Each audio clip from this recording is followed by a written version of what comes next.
राजधानी दिल्ली में केजरीवाल और एलजी के बीच अधिकारों को लेकर लड़ाई जग जाहिर है। पुराने एलजी के साथ दिल्ली सरकार, खासकर केजरीवाल के रिश्ते कैसे रहे हैं वो तो दिल्ली के साथ साथ पूरे देश ने देखे हैं। लेकिन दिल्ली में नए एलजी की एंट्री के बाद जिस तरह से केजरीवाल ने उनका स्वागत किया, ऐसा लग रहा था कि इस बार शायद दिल्ली में केजरीवाल और एलजी के बीच लड़ाई वाली पुरानी परंपरा टूटने वाली है। लेकिन अफसोस ऐसा होता हुआ नजर नहीं आ रहा है। पहले ही दिन से आम आदमी पार्टी दिल्ली के नए एलजी पर दिल्ली सरकार के अधिकारों का हनन करने का आरोप लगा रही है।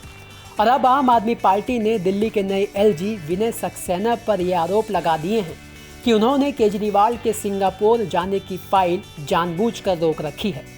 इस तरीके की फाइलें जब एलजी साहब के पास जाती हैं तो ये मात्र एक औपचारिकता होती है कि एलजी साहब से इसकी जो है अप्रूवल आ जाती है। इस तरीके के अप्रूवल सुबह भेजे जाते हैं तो शाम तक वापस आ जाते हैं। सिंगापुर हाई कमीशन के लोग मुझसे कई बार पूछ चुके हैं कि उसके अंदर क्या हुआ, और मेरे लिए बहुत ये एम्बैरेसिंग है कि मैंने उन्हें आज तक ये नहीं बताया कि हमारे यहाँ फाइल जो है एलजी साहब के यहाँ रुकी हुई है, क्योंकि ये हमारे देश के लिए बड़े शर्म की बात है, हमारे लिए बड़े बदनामी की बात है कि एक दूसरा देश हमारे देश के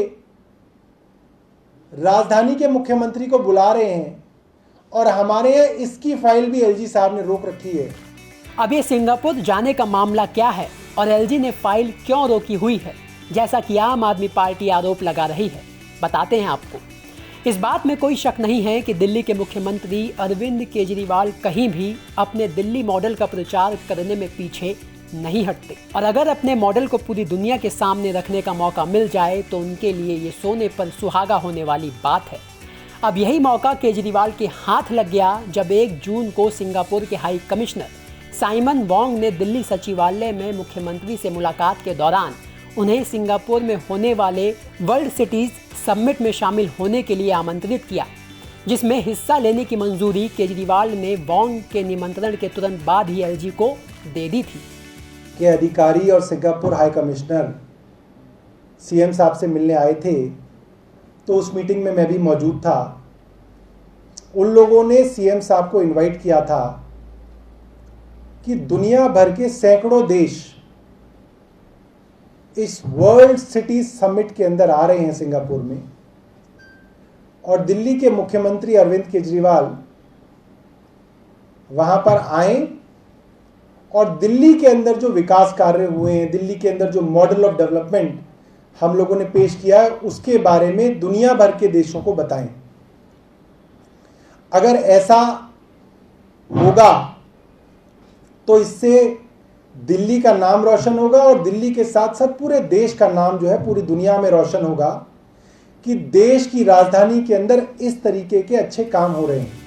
अब इसी मसले को लेकर आम आदमी पार्टी का दावा है कि एलजी से मंजूरी के लिए फाइल को 7 जून को ही भेज दिया गया था,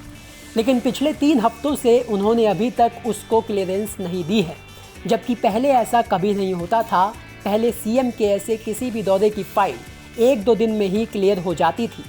तो वहीं सूत्रों के हवाले से ये भी जानकारी मिली है कि ना सिर्फ केजरीवाल के सिंगापुर जाने की फाइल, बल्कि एलजी ने इसके अलावा भी कई फाइलों को रोक कर रखा हुआ है, जिसका खामियाजा दिल्ली की जनता को भुगतना पड़ सकता है, क्योंकि इन फाइलों के रुके होने की वजह से दिल्ली के विकास से जुड़े कई ज़रूरी काम भी रुके हुए हैं। खैर, अब इन आरोपों में कितना दम है ये तो एलजी की सफाई आने के बाद ही पता चल पाएगा। ब्यूरो रिपोर्ट, दिल्ली तक।